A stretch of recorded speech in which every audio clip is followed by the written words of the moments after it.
Muy bien, continuemos, hermanos. Estamos viendo ahora la definición. Ya vimos una definición general acerca de la santificación que encontramos en el catecismo menor de Westminster. Les recomiendo que busquen el catecismo mayor de Westminster y también el catecismo bautista que escribió Spurgeon, en el cual también habla de la santificación, para que puedan ampliar sus conocimientos. Pero ahora vamos a ver lo que no es la santificación y vamos a ver algunos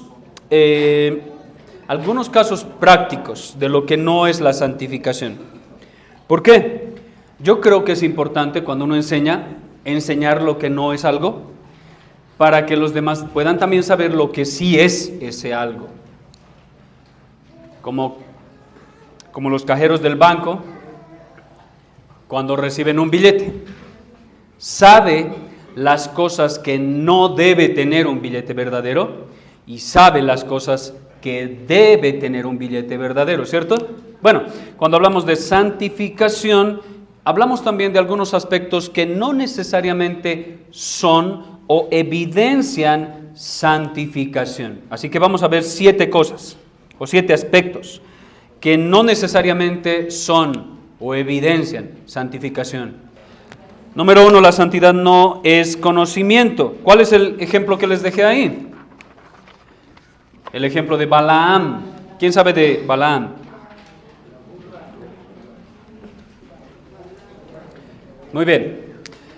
Ahí en sus notas, ese relato se encuentra en Números, en el Antiguo Testamento, capítulo 22, en el que el rey Balac, un rey malvado de un pueblo llamado Moab, tiene miedo de Israel por todo lo que Israel está haciendo con sus enemigos, porque uno a uno está derribando muros, está derrocando reyes y está destruyendo pueblos completos.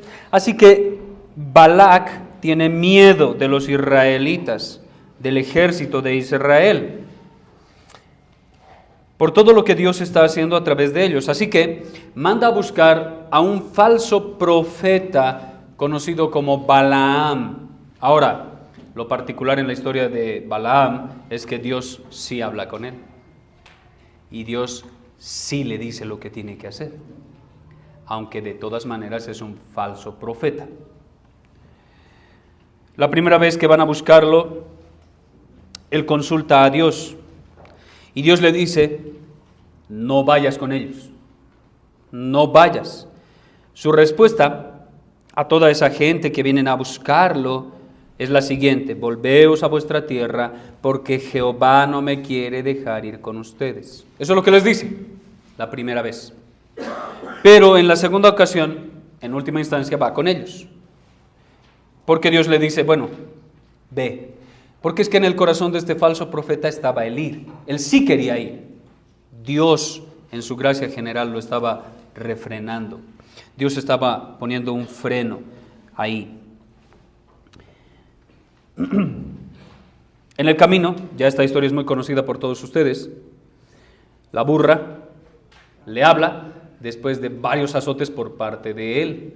La burra se frenó porque vio al ángel, ¿cierto? Que Balaam, el falso profeta, no vio. Ella se frena, él la golpea, la burra le habla porque ve al ángel, y la respuesta a su reprensión fue: he pecado porque no sabía que tú te ponías delante de mí en el camino, mas ahora, si te parece mal, yo me volveré. El ángel estaba ahí para frenar a Balaam. Y él le dice, bueno, si no quieres que vaya, me regreso. Finalmente llega con el rey de Moab y le dice que solo hablará lo que Dios le diga. Así que por 3 ocasiones, aunque el rey Balac le dice a Balaam, maldice al pueblo de Israel, Dios le dice, no lo vas a maldecir. Entonces él sube al monte, se dirige hacia el pueblo de Israel y dice, Dios te bendiga. Y luego nuevamente, Dios te bendiga. Y luego nuevamente, Dios te bendiga. Eso es lo que pasa en esa historia. Balaam en última instancia bendice al pueblo de Israel porque Dios le dice, no lo vas a maldecir. Finalmente, según el relato de Números, Balac y Balaam se separan, pero hay algo muy particular aquí, y es que Balaam no debía maldecir al pueblo de Dios, pero es un falso profeta y en última instancia lo maldice. ¿Por qué? Balaam profetizó lo que Dios haría contra los de Moab, y él mismo dice de sí mismo que oyó los dichos de Jehová y que sabe la ciencia del Altísimo, pero todo ese conocimiento no es santidad, porque en Números 31:16, después de derrotar a los de Moab, Moisés le dice a los capitanes y jefes lo siguiente, escuchen muy bien: ¿por qué habéis dejado con vida a todas las mujeres? He aquí, por consejo de Balaam, ellas fueron causa de que los hijos de Israel prevaricasen contra Jehová en lo tocante a Baal Peor, por lo que hubo mortandad en la congregación de Jehová. O sea, que aunque Balaam no maldijo directamente al pueblo de Israel, lo maldijo indirectamente. Por eso la santidad no es conocimiento. Este falso profeta, Balaam, tenía conocimiento del Altísimo y decía que recibía revelación del Altísimo. De hecho, hablaba con el Altísimo y el Altísimo hablaba con él. Y aún así, teniendo ese conocimiento del Altísimo, provoca maldición sobre el pueblo de Dios, sobre el pueblo de Israel. ¿Por qué? ¿Cuál fue el consejo de Balaam a Balac, el rey? ¿Alguien sabe? ¿Qué le dijo? Que se casaran con las hijas del pueblo extranjero. De Moab, con las moabitas. Algo muy particular aquí, como paréntesis. Particularmente las mujeres de Moab eran hermosas físicamente, preciosas a los ojos de los hombres de Israel. Ese preciosas no creo que haga referencia simplemente a preciosas como mujeres bonitas, sino a sensuales, mujeres que seducían a los hombres. Y les dice, usa a las mujeres para que hagan caer a los hombres de Israel. Y de esa manera viene mortandad sobre Israel. O sea, en última instancia, Balaam sí maldijo al pueblo de Dios. Y era un falso profeta. Por eso, la santidad no solo es conocimiento. Muchos que creían ser teólogos, grandes profetas, grandes maestros, terminaron sus vidas mal. Tenían mucho conocimiento, grandes para refutar a ateos y a otro tipo de gente que iba en contra del Evangelio. Y al final de sus vidas se evidenció que no eran creyentes, porque conocimiento no es igual a santificación. Ahora, el conocimiento es necesario para la santificación, pero no necesariamente alguien que sabe mucho es muy santo. No necesariamente. Segundo, la santidad no es una profesión externa. Ahí en los ejemplos que yo les di, doy el ejemplo también de la maldad de Judas y de otros hombres, pero vamos a saltar un poco eso por el tiempo. La santidad no es profesión externa. Ahora, cuando hablo de profesión, no estoy hablando de alguien profesional, estoy hablando de profesar fe. Pero profesar fe externa no necesariamente es santificación. Y ahí les doy el ejemplo de Judas. Veamos a Judas, el profesante traidor, así le llamo yo, y los evangelistas también. ¿Qué vemos en Judas? Ahí tengo varios guiones. Número 1, Judas forma parte de los 12 apóstoles escogidos por Jesús. Mateo 3, del 13 al 15, incluye a este hombre. Y al formar parte de estos hombres, es llamado por Cristo mismo. De hecho, en Juan dice, yo los llamé a ustedes. Y los llamé sabiendo que uno de ustedes es diablo. Cristo los llamó, Cristo los hizo sus apóstoles, pero en medio de los apóstoles estaba Judas. ¿Qué más era Judas? Judas profesaba fe en el Señor Jesucristo. Judas profesaba fe, pero su corazón, ¿dónde estaba? En el dinero de la iglesia. Esa es la primera iglesia local que instituye el mismo Señor Jesús. Y su tesorero estaba corrompido. Porque aunque estaba en medio de la iglesia, pastoreado por el Verbo encarnado, él nunca vio al Verbo encarnado. Él siempre vio la bolsa del Verbo encarnado. Eso fue lo que vio, el dinero. Profesaba la fe, pero su corazón estaba en el dinero. Juan 12, del 4 al 6, y dijo uno de sus discípulos, Judas Iscariote, hijo de Simón, el que le había de entregar, ¿por qué no fue este perfume vendido por 300 denarios y dado a los pobres? Pero dijo esto, ahora, esto es un paréntesis de Juan. Él está redactando lo que pasó, y ahora aquí abre un paréntesis en ese pero, porque esto es lo que él se entera, lo que sabe, lo que experimenta, pero tiempo después de que Judas traicionó al Señor Jesús.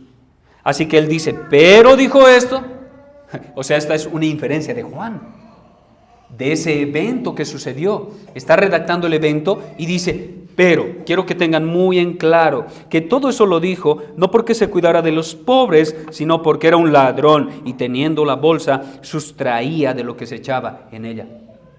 Siempre hizo eso. Por eso la santificación no es necesariamente profesión externa. Además, Judas era experto en el engaño. Juan 13, del 28 al 29, pero ninguno de los que estaban a la mesa entendió por qué le dijo esto. ¿Por qué? Porque algunos pensaban, puesto que Judas tenía la bolsa, que Jesús le decía, compra lo que necesitamos para la fiesta, o que diese algo a los pobres.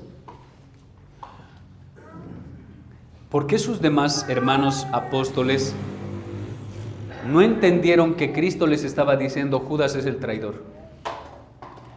De hecho, cuando el Señor Jesucristo les dice, en esa última cena, donde solo había 13 personas, o sea, el Señor Jesús y los 12, y les dice, uno de ustedes me va a traicionar. ¿Qué hacen el resto de apóstoles?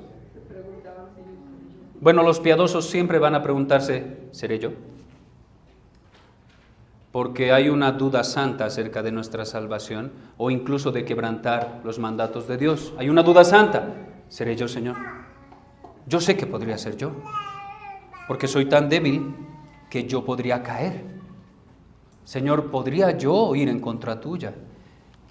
¿Quién es el que no pregunta, ¿seré yo? Judas. Nunca pregunta, ¿seré yo? Porque él sabe que es él. Y se esconde. Es un maestro del engaño, es experto en engañar. Y de hecho ninguno de los demás dice, ¡Judas! ¡Judas es el traidor! Nadie levanta la mano y dice, Señor, ya sé quién es, el tesorero. Nadie, porque era un maestro del engaño. Era bueno para camuflarse entre los cristianos. Era un cristiano camaleón.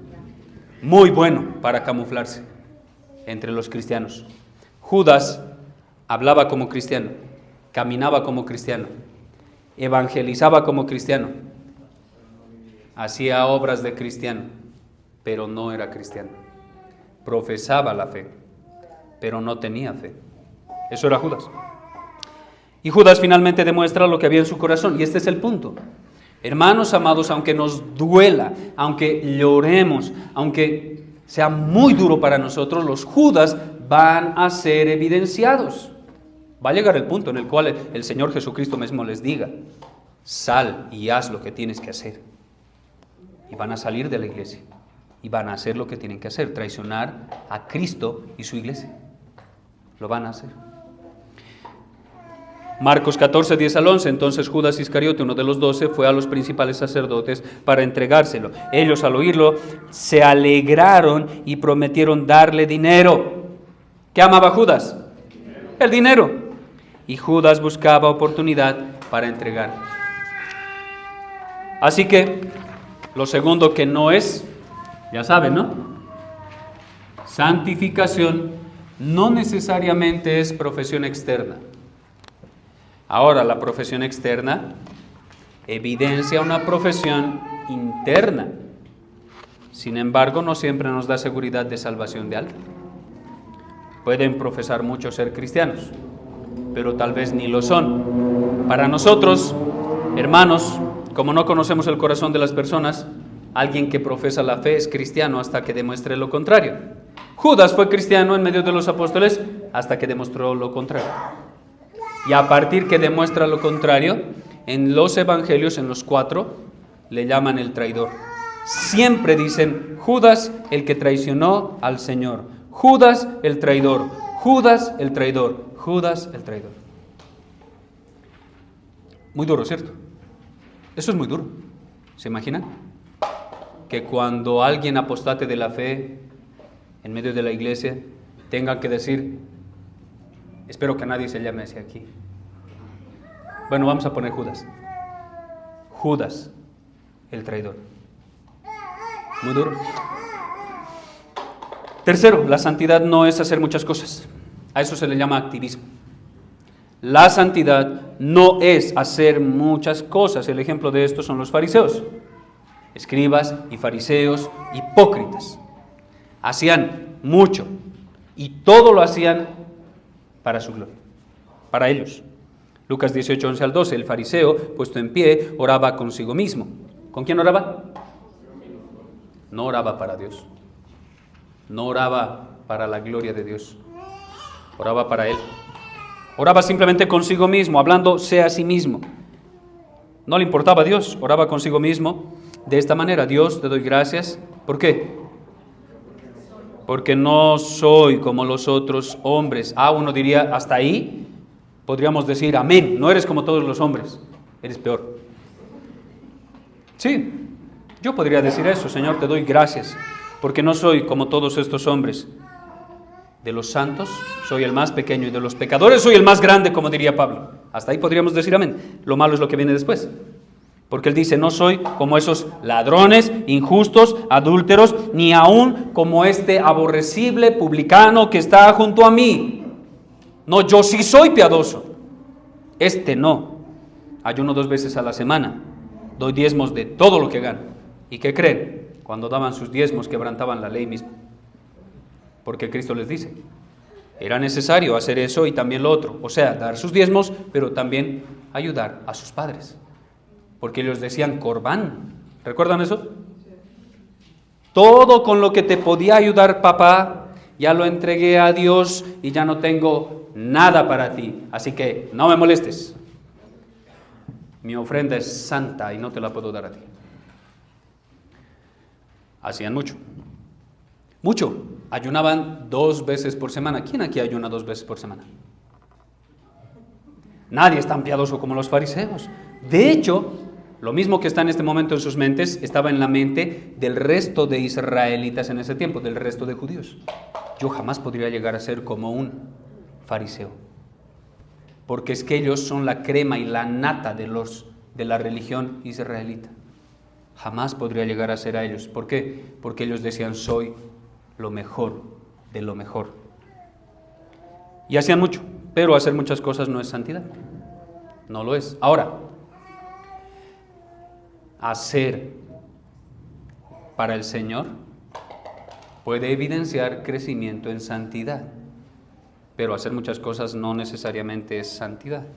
Ahí va el tercer, no es. No necesariamente es. Hacer muchas cosas es santidad. 4. La santidad no es tener celo sobre ciertos asuntos religiosos. Uno de los que está de moda hoy en día, sobre todo en medio de las iglesias reformadas, es tener celo santo por el día del Señor. No compres tortillas en el día del Señor porque eso es trabajar. No vayas al restaurante porque estás haciendo trabajar a la gente. Un celo aparentemente santo por cosas religiosas, como el día del Señor. Prohibiciones legalistas. El ejemplo de esto que yo puse es Saúl.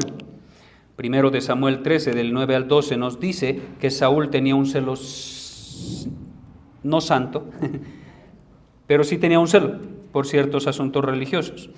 Entonces dijo Saúl: traedme holocausto y ofrenda de paz. Y ofreció el holocausto. Y cuando él acababa de ofrecer el holocausto, he aquí Samuel que venía, y Saúl salió a recibirle para saludarle. Entonces Samuel le dijo: Saúl, ¿qué has hecho? ¿Sabían que Samuel amaba mucho a Saúl? Eso es un lamento de Samuel. Saúl, ¿pero qué has hecho? Y Saúl respondió: porque vi que el pueblo se me desertaba, y que tú no venías dentro del plazo señalado, y que los filisteos estaban reunidos en Micmas. Me dije a mí mismo: ahora descenderán los filisteos contra mí y Gilgal, y yo no he implorado el favor de Jehová. Me esforcé pues y ofrecí holocausto. ¿Quiénes eran los que podían ofrecer holocausto delante de Dios? Se ve que han estudiado los pactos. El sacerdote, porque fue ordenado por Dios para eso.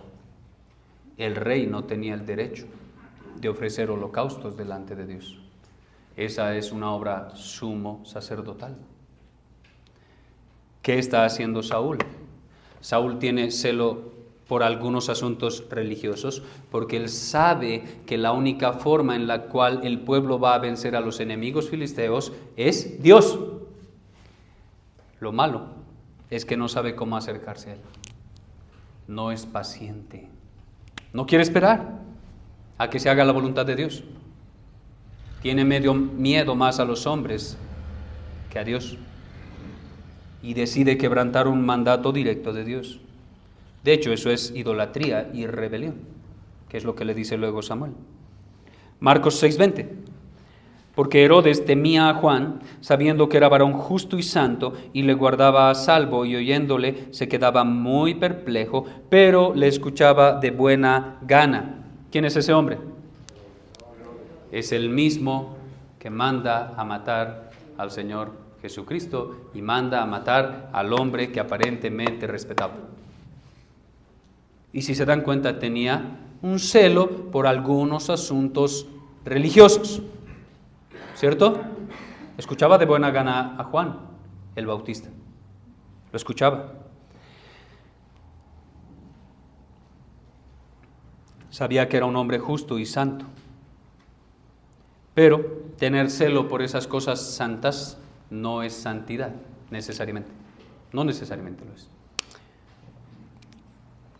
Quinto, la santidad no es moralidad y respetabilidad de conducta. La santidad no es moralidad, necesariamente. El ejemplo de esto es el joven rico. El joven rico era muy moral, pero no era santo. Era muy moral, ¿cierto? Marcos 10:17. Al salir él para seguir su camino, vino uno corriendo. El que va a seguir el camino es el Señor Jesús. Viene alguien corriendo e hincado la rodilla delante de él, le preguntó: Maestro bueno. Eso es un hombre lisonjero. ¿Qué haré para heredar la vida eterna? La pregunta está mal. ¿Se dieron cuenta? La pregunta está mal. Le está diciendo: ¿qué debo hacer yo? Porque cree que él sí puede hacer algo para ganarse la vida eterna. La pregunta está mal. Pero el Señor Jesucristo le responde de manera adecuada. Él entonces, respondiendo, le dijo: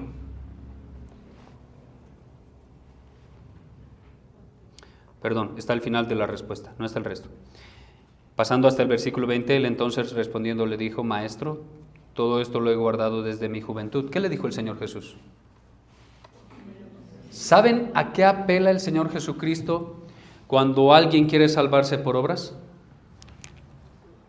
Recuerden lo que dice en medio del versículo 17 al 20. ¿Qué dice el versículo 18 y 19? Le dice ¿qué? Primero, le dice que cumpla la ley. ¿Y qué dice él? Señor, no, eso es facilísimo. Eso lo he guardado desde que era chiquillo. Me estás pidiendo migajas. Yo he hecho todo eso desde que era joven. La ley, los 10 mandamientos. Fácil, porque solo veía la letra de la ley.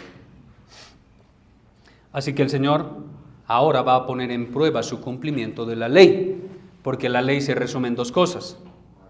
Amarás al Señor tu Dios con todo lo que tú eres, ¿sí?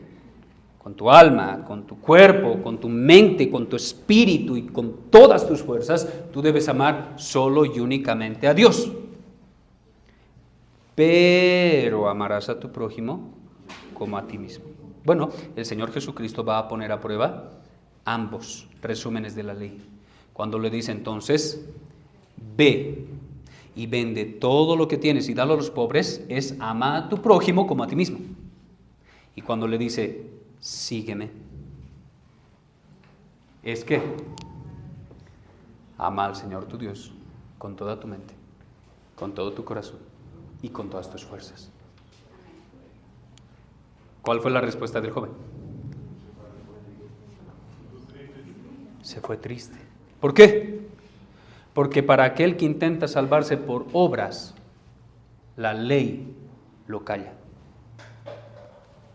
Le pone las manos en su boca para que quede en silencio. Y le dice, tú no eres capaz de cumplir la ley para salvarte. Así que como no es capaz de cumplir la ley, se va triste. Porque la salvación es por gracia, por medio de la fe.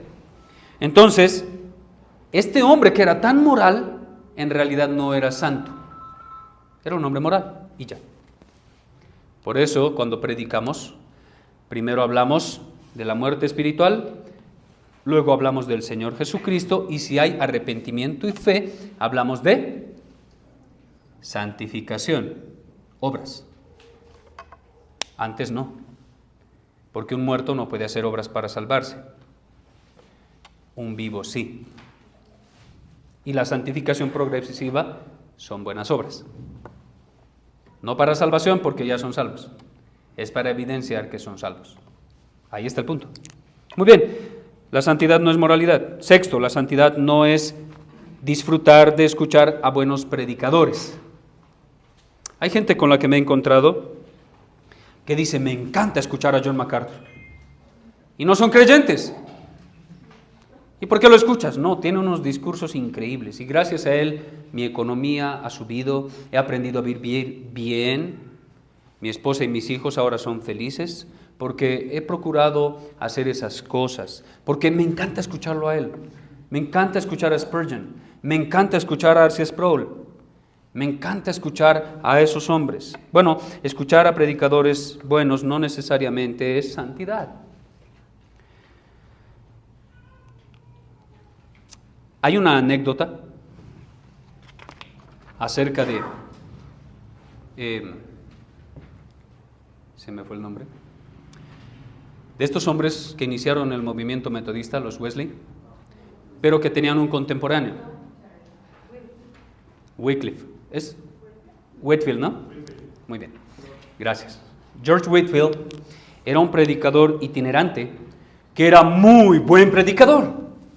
Y las masas iban a escucharlo.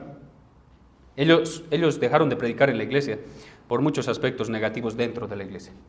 Empezaron a predicar en la calle. Y todos amaban escuchar a ese hombre. Un día, un hombre que era sumamente borracho y que traicionaba a su esposa cada vez que podía, va corriendo por la calle. Y uno de sus amigos lo interrumpe y lo detiene y le dice, oye, ¿pero a dónde vas con tanta prisa? Y le dice, es que está predicando George Whitefield. Y debo ir a escucharlo. Y le dice, pero si tú eres un borracho y encima eres un adúltero, ni siquiera crees en Cristo. Y él dice, pero él sí cree. Y quiero ir a escuchar lo que él cree. Por eso la santidad no es necesariamente escuchar a buenos predicadores. Ese hombre era un impío, que amaba escuchar a ese hombre, que sí creía lo que predicaba. ¿Cuál es el ejemplo de esto? Los judíos en la época de Ezequiel 2:7, les hablarás pues mis palabras, escuchen o dejen de escuchar porque son muy rebeldes. Y en ese tiempo escuchaban a los profetas, pero no hacían lo que los profetas les decían. Sí, estaban ahí para escuchar. Ezequiel 33 del 31 al 32, y vendrán a ti como viene el pueblo, y estarán delante de ti como pueblo mío, y oirán tus palabras, le dice Ezequiel. Pero ¿qué dice después? Y no las pondrán por obra, antes hacen halagos con sus bocas, lisonjeros, y el corazón de ellos anda en pos de su avaricia, y he aquí que tú eres a ellos como cantor de amores, hermoso de voz, y que canta bien, y oirán tus palabras, pero no las pondrán por obra. Eso es lo que pasa con muchos impíos que escuchan a Sugel Michelén, o muchos que se creen cristianos, que escuchan a John MacArthur, pero no ponen por obra nada de lo que ellos dicen. Eso mismo. Por eso escuchar a buenos predicadores no es evidencia de santidad. Ya vamos en la séptima. Se me olvidó poner aquí 4, 5, 6. Vamos a poner 7. 7, la última. La santidad no es andar en compañía de gente piadosa. ¿Quién conoce ese dicho? Que yo sé que ya están pensando en él. Que dice que si te juntas con cierto tipo de personas, se te pega eso y te haces como ellos, ¿no? Si te juntas con ladrones, terminas robando. Si te juntas con gente que le encantan las motos, terminas comprando una moto. Si te juntas con terminas así. Bueno, hermanos, la santidad, la piedad, no se pega. Porque recuerden de dónde proviene la santidad. La fe que Dios nos da para creer en el Señor Jesucristo. Pero Dios es santo, por lo tanto seremos santos. La santidad proviene de Dios. La santidad no se pega de otros cristianos. No. Por eso están tan errados los cristianos, y yo la verdad dudaría de si realmente creyeron en Cristo, porque están viviendo engañados. De esos cristianos que dicen, soy cristiano, y luego van detrás de una impía o de un impío. No han entendido que su santidad, si es que realmente son cristianos, no se le va a pegar a esa persona si se casa con él. No, va a seguir siendo impío, porque la santidad no se pega. La santidad no es andar en compañía de gente piadosa. ¿Cuál es el ejemplo de esto? El Antiguo Testamento nuevamente, Giesi, ¿quién lo conoce? Siervo o criado de un gran profeta, Eliseo. Y Giesi vive en la compañía de Eliseo por mucho tiempo. Giesi vio todas las cosas que hizo Eliseo, cosas grandiosas, increíbles, que Dios hizo a través de Eliseo. Segundo de Reyes 5:20 dice, entonces Giesi, criado de Eliseo, el varón de Dios, dijo entre sí, he aquí mi señor estorbó a este sirio Naamán, no tomando de su mano las cosas que había traído. Vive Jehová que correré yo tras él y tomaré de él alguna cosa. ¿Ahora recuerdan la historia? Naamán viene, Eliseo le dice lo que tiene que hacer, es sanado, Naamán regresa y le ofrece un montón de tesoros a Eliseo. ¿Y qué dice Eliseo? No voy a recibir nada de ti. ¿Qué dice Giesi? No, hombre, Eliseo, qué tonto eres, ¿cómo no vas a recibir nada de él? Te estaba ofreciendo oro, plata y muchas cosas. Así que voy a ir detrás de él y le voy a decir, ¿sabes algo? Mi amo se arrepintió y realmente sí quiere algo de eso. Dame una parte. Versículos 25 al 27. Y él entró y se puso delante de su señor, y Eliseo le dijo, ¿de dónde vienes, Giesi? Y él dijo, tu siervo no ha ido a ninguna parte. Él entonces le dijo, ¿no estaba también allí mi corazón, Giesi, mientras hacías eso malo? Cuando el hombre volvió de su carro a recibirte, ¿Es tiempo acaso de tomar plata y tomar vestidos, olivares, viñas, ovejas, bueyes, siervos y siervas? Por tanto, Giesi, la lepra de Naamán se te pegará a ti y a tu descendencia para siempre. Y salió de delante de él leproso, blanco como la nieve. Giesi estaba junto a un hombre piadoso durante mucho tiempo, y la piedad de Eliseo no se le pegó. Andar con cristianos no te va a hacer cristiano. Sin embargo, hay una gran esperanza en eso, y es que andar con cristianos te va a hacer escuchar el Evangelio, y Dios quiera que escuchando el Evangelio Dios te salve. Esa es la esperanza. Ahora, ¿qué es entonces la santidad? Si no es todo esto, ¿qué es la santidad? Bueno, hay algo que dice J.C. Ryle en su libro acerca de la santidad, que titula así tal cual, J.C. Ryle, así se escribe, J.C. Ryle. Y él dice, para definir la santificación del creyente necesitaría mucho tiempo, porque no la podría definir en una sola cosa particular, porque se necesita definir en muchas cosas, porque la santificación en el cristiano, la santificación práctica, se debe definir de muchas maneras. Y la que más me gusta es la primera. Me encanta esa primera.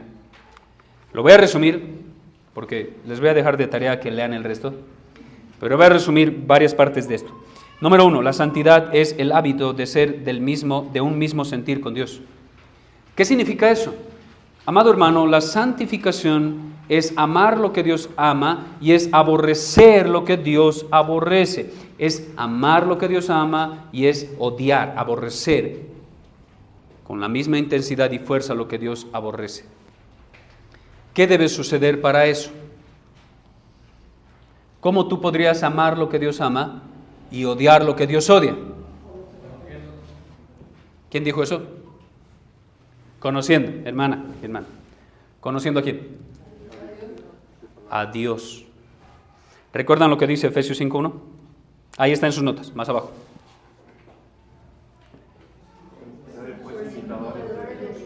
Muy bien. Solo ¿quién puede imitar a un hombre que es papá? Sus hijos. ¿Por qué creen que nuestros hijos se parecen tanto a nosotros? Sea hombre o mujer. ¿Tú lo ves? O bueno, ven a mis hijos ya cuando estén un poquito más grandes y podrían decir, hermano, su hija tiene un carácter similar al de su esposa, gracias a Dios. Se parece mucho a ella. Vea, hasta se sienta igual. Se viste igual. Porque imita a su madre. Un hijo, lo mismo. Hermano, su hijo se parece mucho a usted. Porque de alguna manera, nuestros pequeños, de manera natural, buscan imitarnos en algo. Les encanta vernos e imitar las cosas que hacemos. Bueno, nosotros somos hijos de Dios. Y por la gracia de Dios ahora hemos sido, recuerden el Ordo Salutis, llamados, convertidos, justificados, adoptados, y somos hijos de Dios. Somos hijos de Dios porque conocemos a Dios y Él se ha dado a conocer a nosotros. Pero podemos conocerlo más profundamente a través de su palabra e imitarlo más porque es nuestro Padre amado. Así que la primera parte de la santidad es tener los mismos hábitos que Dios tiene. Dios es bondadoso. ¿Cómo debería ser? Bondadoso. Dios es misericordioso. ¿Cómo debería ser? Misericordioso. Dios ama a sus enemigos. ¿Cómo debiera ser yo? Amar a mis enemigos. Nosotros éramos enemigos de Dios y Él nos amó en Cristo Jesús. Deberíamos imitarlo a Él en lo que Él es. Eso es santificación. Ser del mismo sentir con Dios. Dios, tú aborreces eso, yo también lo voy a aborrecer. No me importa que vaya en contra de mis gustos. Señor, sí, aún no me gusta eso que a ti tanto amas, que tanto te gusta, pero no importa, porque te amo. A ti voy a dejar eso, o voy a hacer eso. Eso es santificación. Ser de un mismo sentir con Dios. Segundo, la santidad es esforzarse por rechazar todo pecado conocido y guardar todo mandamiento conocido. Recuerden, el conocimiento no necesariamente es santificación. Sin embargo, el que más conoce, más debe obrar. Porque aquí hay conocimiento. ¿Conoces lo que Dios dice que es pecado? No lo hagas. ¿Conoces las cosas que la ley dice que debes hacer? Pues hazlas. Eso es santificación. Rechazar lo malo y aferrarte a lo bueno. Eso es santificación. Salmo 119, 128. Por eso estimé rectos tus mandamientos sobre todas las cosas y aborrecí todo camino ¿de qué? De mentira. Me dejé engañar por ese reloj. Pensé que ya era las 20. Son las 9:10. Pero alguien que realmente ha nacido de Dios dice lo mismo que dice Pablo. Entendí y descubrí que la ley a la verdad es ¿qué? Justa, santa y buena. La ley en verdad es hermosa, porque pone un freno a mis impulsos pecaminosos para hermosearme para ti. Descubrí que la ley a la verdad es preciosa. Y el salmista, entendiendo eso, escribió el Salmo 119. Un poema a la ley de Dios, a lo precioso que es la ley de Dios, a lo grandiosa que es la ley de Dios, a lo hermosa que es su ley, porque la ley de Dios refleja el carácter de Dios. Por eso es hermosa la ley de Dios. Aunque, debido a mi pecado, el pecado toma fuerza de la ley que es santa, justa y buena para matarme. ¿Quién es malo? ¿La ley o el pecado? El pecado que es sobremanera pecaminoso. Pero la ley es hermosa, es preciosa y debemos deleitarnos en ella. ¿Quién conoce los 10 mandamientos aquí? Bien por los que la conocen. Los que no la conocen, vayan a Éxodo 20 y memoricen, porque la ley de Dios es hermosa. A manera de aplicación. Tercero, ¿qué es la santidad? Ya vimos 2 partes de lo que es. Conformar mi mente y mis deseos a lo que Dios quiere, a lo que Dios ama y a lo que Dios odia. Eso es lo primero. Lo segundo es ¿qué? Es esforzarse por rechazar todo pecado y guardar todo mandamiento. Debemos esforzarnos. ¿Quién hace eso? El Espíritu Santo me da el querer como el hacer, pero yo soy el que se esfuerza. ¿Quién lee la Biblia? No me refiero a quién de ustedes lee. Hago referencia entre Dios y tú. ¿Quién lee la Biblia? ¿Dios o tú? Tú lees la Biblia, tú te esfuerzas, ¿sí o no? Porque no es fácil leerla, ¿o sí? O todos los días te levantas y, qué grandioso, voy a leer mi Biblia. Voy a agarrar mi Biblia, la voy a leer y me voy a deleitar en ella. 4 horas me voy a quedar en ella.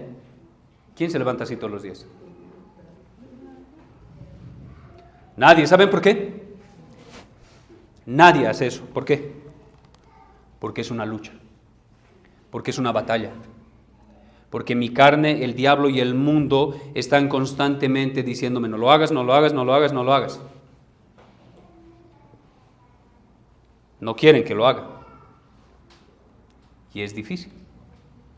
¿Quién de aquí se levanta todos los días y ora 4 horas o 3 horas o 2? Bueno, bajémosle más. 15 minutos. Todos los días. Nada más no levanten la mano. Luego los distrae. ¿Por qué no? Efesios 5 nos da la respuesta. No vayan allá. Estamos en una batalla, hermanos. Por eso es difícil. Es una guerra. Y levantarse todos los días y ponerse la armadura y salir nuevamente con tu fusil a matar, no es fácil. Cansa. Es duro. Bueno, como cristianos debemos hacer eso todos los días, pero no todos los días tenemos las mismas ganas. Cuando lo haces, ¿qué crees que pasa? Cuando al fin, después de varios días de sequía, te levantaste con ese deseo y anhelo de leer la palabra de Dios, ¿qué pasó ahí? Es que yo soy un buen cristiano. No, el Espíritu Santo te dio el querer como el hacer por su buena voluntad, para que no te quedes ahí como un niño fluctuante que es llevado por todo viento de doctrina y que puedas leer la palabra de Dios y a través de eso Él te santifique. Él te dio el querer como el hacer, pero ¿quién se esforzó? Tú. Te levantaste y ese día por la gracia de Dios leíste tu Biblia.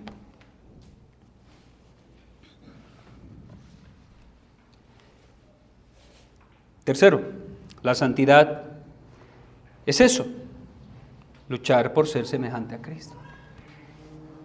Debes luchar, hermano. No te puedes conformar a decir, pastor, es que yo soy así. No, porque si eres realmente cristiano, el Señor no quiere que seas así. De hecho, hay un dicho que es una mentira en medio de muchas iglesias. Hermano amado, Dios te ama tal cual eres. Así te quiere.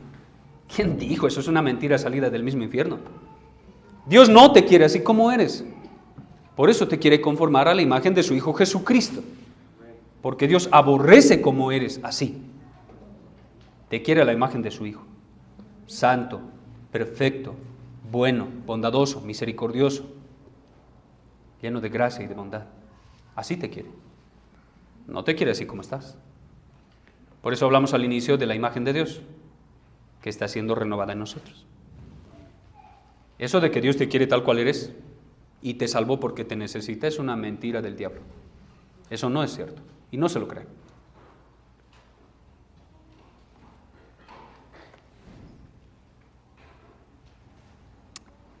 La meta que persigue el hombre santo siempre será perdonar a los demás, así como Cristo lo perdonó. Andar en amor, así como Cristo le amó. Humillarse constantemente, así como Cristo se humilló por amor a Él. Eso es lo que hace un cristiano. Eso es lo que hace la santidad en nosotros. Y ahí tengo una lista de algunos aspectos en relación a eso. El hombre santo recordará constantemente lo siguiente: fue testigo fiel de la verdad. No vino a hacer su propia voluntad, hablando de Cristo. Cristo se negaba continuamente a sí mismo con el fin de servir a otros. Nunca tuvo donde recostar su cabeza, pero siempre dio todo lo que tenían los demás. Era humilde y paciente ante insultos inmerecidos. ¿Recuerdan? Tenía mejor opinión de los piadosos pobres que de los reyes. Estaba lleno de amor y compasión por los pecadores. Era valiente y firme en denunciar el pecado. Así se le echen encima, miles o cientos. Les decía camada de víboras, hipócritas. No buscaba el elogio de los hombres, cuando bien cuando bien pudo haberlo recibido. Iba por todas partes haciendo el bien. Estaba separado de la gente mundana, en el sentido más pleno de la palabra. Siempre oraba. Oró para escoger a sus apóstoles. Oró antes de ir a la cruz del Calvario. Oró cuando fue traspuesto allá en el monte. Oró antes de dar el sermón del monte. Oró y bendijo esos panes y peces que iban a ser multiplicados. Oró antes de resucitar a un muerto. Él siempre oró. No permitía que ni siquiera sus relaciones más cercanas le impidieran hacer la obra de Dios que tenía que hacer. En las labores de mi Padre debía estar. Eso es santidad. Luchar por ser más semejante a Cristo. Y los únicos que pueden luchar, los que ya han sido hechos semejantes a Cristo. Cuarto, la santidad es procurar la humildad. Hace parte de ser como Cristo.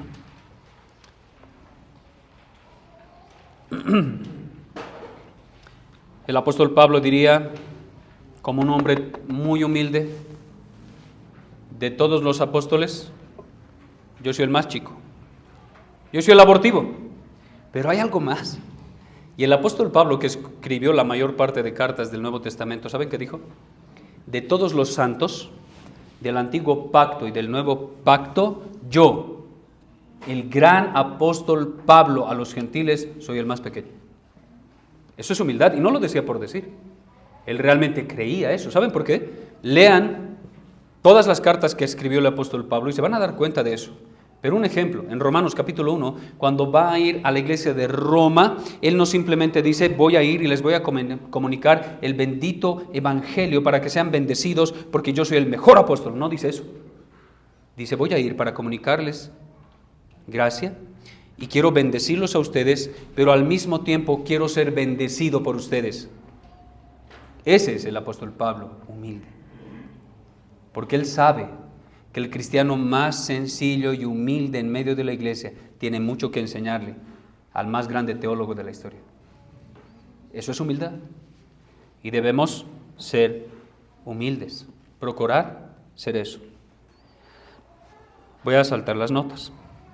Número 5, la santidad es procurar dominio propio y autonegación.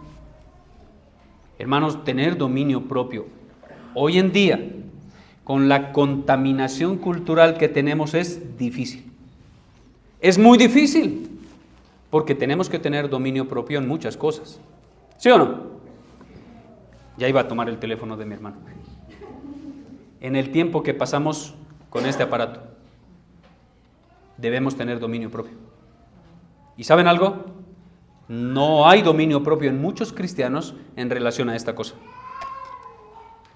Porque se la pasan horas y horas y horas perdiendo un bendito tiempo que Dios les ha dado otro día pegados aquí. Porque no hay dominio propio. Y no es pecado tener celular. Y no es pecado tener redes. El pecado es andar enfocado y perdiendo el tiempo aquí. Creo que es hora de dormir. No se preocupen. No se preocupen. Dominio propio en la comida. Hay una... no quiero pasarme del tiempo. Hay una anécdota bastante particular acerca de Charles Spurgeon. Saben ustedes que él fumaba, ¿no? Fumaba pipa. Y viene un día un pastor y le dice, yo no puedo creer que un pastor ande fumando. Y lo que le dice Spurgeon es muy gracioso, porque le dice, y yo no puedo creer que haya un pastor gordo.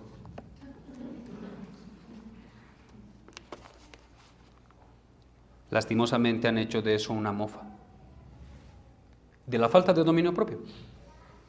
Y lo han vuelto un cliché en medio de las iglesias y han santificado la falta de dominio propio en relación a la comida. Porque ¿qué dice? Pastor sin panza no es digno de confianza.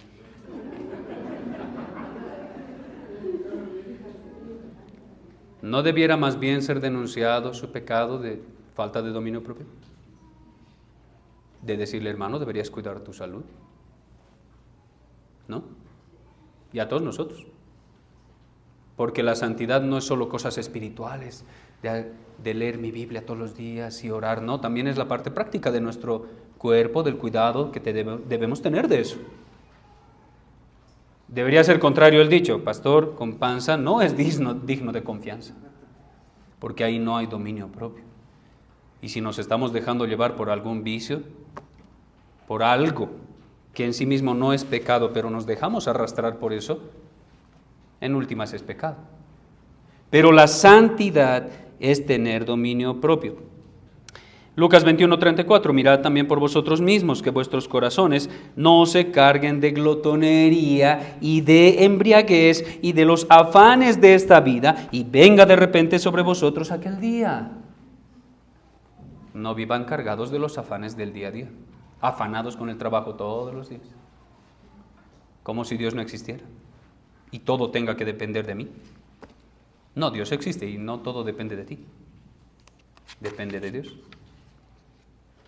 Debe haber dominio propio, y es una de las cosas que menos se predica y que más falta hace en medio de la iglesia. Sexto, planeo terminar hoy la definición. Sexto, la santidad es procurar la caridad y la bondad fraternal. ¿Saben algo? Hay un texto que sí está aquí, creo, a ver. No está aquí, pero está en Mateo capítulo 7. Hablando precisamente acerca de la caridad. Déjenme confirmarlo en mi Biblia, porque hace poco lo prediqué y me quedó muy grabado en la mente. Es Mateo 6, del versículo 1 al versículo 4. Muchos toman ese texto como la base bíblica para las ofrendas en el Nuevo Pacto. Pero Mateo capítulo 6, versículos 1 en adelante, no está hablando de las ofrendas en medio de la iglesia. No está hablando de eso. ¿Saben de qué está hablando? De la caridad, de las obras que deberían ser normales hacer a un cristiano. De eso está hablando, de las obras religiosas entendidas de manera adecuada, correcta. De las obras religiosas que los cristianos deberían ejercer de manera natural. Eso debería ser natural en un cristiano. ¿Qué cosas? 3 cosas. La primera, las obras de caridad, dar limosna. La segunda, la oración. Y lo tercero, el ayuno. Esas 3 cosas debieran ser naturales en un cristiano. Y no debiera esperar a que la iglesia convoque a un ayuno general. Y no debiera esperar a que la iglesia haga culto de oración. Y no debiera esperar a que la iglesia diga, hermanos, vamos a recoger víveres y vamos a ir a entregarlo a los pobres. No. Aquí no está hablando de eso. Está hablando de la parte práctica de los cristianos, que debería surgir de manera natural. Mateo 6:2 dice, cuando pues des limosna. ¿Qué está diciendo el Señor Jesucristo? ¿Se dan cuenta que ahí no hay un imperativo? Dice, cuando pues des limosna. El Señor Jesucristo está asumiendo que un cristiano da limosna. ¿Qué es lo que va a corregir? La intención del corazón al dar limosna. Eso es lo que va a corregir. Cuando pues des limosna, no hagas tocar trompeta delante de ti, como hacen los hipócritas en las sinagogas y en las calles para ser alabados por los hombres. De cierto os digo que ya tienen su recompensa. Mas cuando tú des limosna, nuevamente, él presupone que un cristiano va a dar limosna. Pregunto, ¿hace cuánto no das caridad a alguien que lo necesita? ¿Hace cuánto no das limosna a los pobres? Hermanos, la iglesia ha perdido tanto de lo que realmente debería ser como iglesia, porque ha distorsionado algunos pasajes de la Biblia. Aquí está hablando de la caridad cristiana, que debería ser algo natural en nosotros, y eso hace parte de la santificación. ¿Saben por qué? Porque la caridad es desprenderse de lo tuyo. Nosotros vivimos en un mundo que dice mío, mío, mío, mío, y parecen sanguijuelas. Todo lo quieren para ellos. Todo lo queremos para nosotros. La caridad es, toma, es tuyo, es tuyo, es tuyo. Y es lo que Cristo hizo.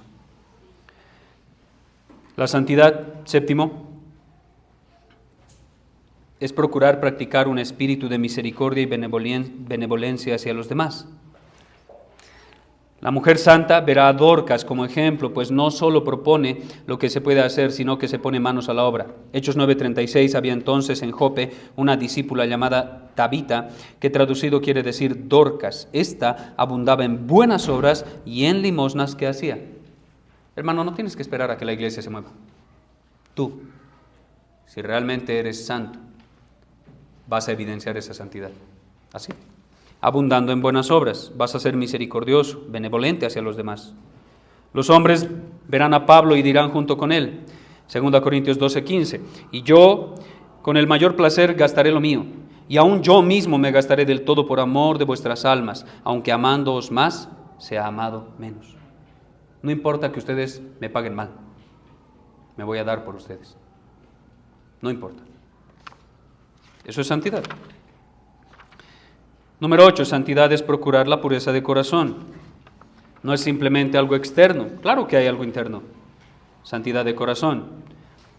Voy a saltar un poco las notas. J.C. Ryle, hablando de esto, dijo: son pocos los cristianos que alguna vez están demasiado en guardia o son demasiado cautelosos en relación con este punto. Hay muy pocos cristianos, dice J.C. Ryle, en su época, que realmente estén preocupados con este aspecto, santidad de corazón. Muchos se enfocan solo en la santidad externa, pero pocos están enfocados en la santidad interna. Ambas van de la mano. Ambas. La santidad es, nuevamente, una moneda con dos caras, interna y externa. Número 9, la santidad es tener temor reverente de Dios. ¿Cuál es el principio de la sabiduría? Muy bien, han leído Proverbios. Ahora, ese es el principio de la sabiduría. No es toda la sabiduría. Es el inicio de la sabiduría. Tener temor reverente de Dios, no miedo. Un temor reverente. No miedo a los azotes de Dios. Miedo a dañar su nombre con mi testimonio. Levítico 19:14 dice: no maldecirás al sordo, y delante del ciego no pondrás tropiezo, sino que tendrás temor de tu Dios, yo Jehová. ¿Por qué creen que dice eso? Porque si maldices al sordo, el sordo no escucha. Y si pones tropiezo al ciego, el ciego no ve quién lo hizo caer. ¿Qué está diciendo el texto? Puedes hacer lo malo a escondidas y la gente no te va a ver. Pero Dios sí te está diciendo: debes hacer lo bueno y debes evitar hacer lo malo, porque Dios sí ve. Él escucha lo que los sordos no escuchan y Él ve lo que los ciegos no ven. Por lo tanto, ten temor de Dios al actuar, al hablar, al escuchar. Ten temor de Él. Y eso te va a hacer santo y te va a guiar en santidad. 10º y casi último. La santidad es procurar ser fiel en todas las obligaciones y relaciones que tengas en tu vida. Oh, amados hermanos, qué difícil es en medio de la iglesia las personas fieles. Muy difícil ponerlos a hacer algo y que cumplan con ese algo que tienen que hacer de manera adecuada. Es muy difícil. Es difícil encontrar obreros fieles. Es muy difícil. Pero gloria a Dios porque sí hay algunos. Sí los hay. Pero, amado hermano, la santificación también tiene que ver con eso. Que cuando te dicen: hermano, vamos a tener una cita a las 10 de la mañana, tú estés ahí 10 minutos antes. Que cuando te dicen: hermano, vamos a limpiar el local a las 6 de la tarde, tú estés desde las 5:30 esperando para limpiar el local. Hoy en día eso es difícil de encontrar. Pero eso es santidad, hermanos. Una conducta santa. Colosenses 3:23: y todo lo que hagáis, hacedlo de corazón, como para el Señor y no para los hombres. O sea que cuando limpies el salón, si realmente lo hiciste para el Señor, cuando termines no vas a decir: wow, todo quedó impecable, grandioso, soy el mejor que limpia este salón, sino que vas a decir: Señor, creo que nunca voy a poder limpiar muy bien como tú quisieras esta iglesia, pero me voy a esforzar más. Romanos 12:11: en lo que requiere diligencia, no perezosos. No perezosos. Lastimosamente hay mucho cristiano perezoso. fervientes en espíritu, sirviendo al Señor. Hermanos, su servicio no es al pastor, no es al cristiano que está junto a ti. Eso es en segundo lugar, pero tu servicio, primeramente es a Cristo, a Dios, a Él. ¿Por qué no servimos al ojo humano? Número 11, para terminar. La santidad es procurar una mentalidad espiritual, pensar espiritualmente. Salmos 63:8. Está mi alma apegada a ti, tu diestra me ha sostenido. Salmo 119:57. Mi porción es Jehová. He dicho que guardaré tus palabras. Amado hermano, ¿dónde está tu porción? ¿Aquí? ¿Y ahora? ¿O en la eternidad? ¿Dónde está tu porción? ¿Con Cristo? ¿O en ti? ¿En tus obras? ¿Aquí y ahora? ¿En los bienes que tienes, que posees y que quieres? ¿O con Cristo? Todo eso es la santidad. Espero que lo repasen, porque es amplio. No es corto, es amplio. Repásenlo, medítenlo, mastíquenlo, digiéranlo. Y yo anhelo y espero que esta sea una misión y pronto una iglesia santa, mucho más santa. Vamos a orar. Amado Padre Celestial, quiero agradecerte por este tiempo. Oh buen Dios, perdónanos porque realmente hemos avanzado tan poco en nuestra santidad progresiva. Perdónanos porque debiéramos esforzarnos más y más y más en crecer en santidad, pero muchas veces nos amoldamos, nos acomodamos y somos perezosos y dejamos de buscar la santidad, sin la cual nadie verá al Señor. Oh buen Dios, permítenos no conformarnos al crecimiento actual que tenemos en la gracia, sino más bien que en ese sentido podamos desear más, que podamos crecer más. Y te ruego por esta hermosa misión que has puesto en Durango, para que todas estas enseñanzas puedan penetrar el profundo corazón de mis hermanos y que tu Espíritu Santo los santifique en tu palabra, pues tu palabra es verdad. Te ruego esto en el nombre de Cristo Jesús. Amén.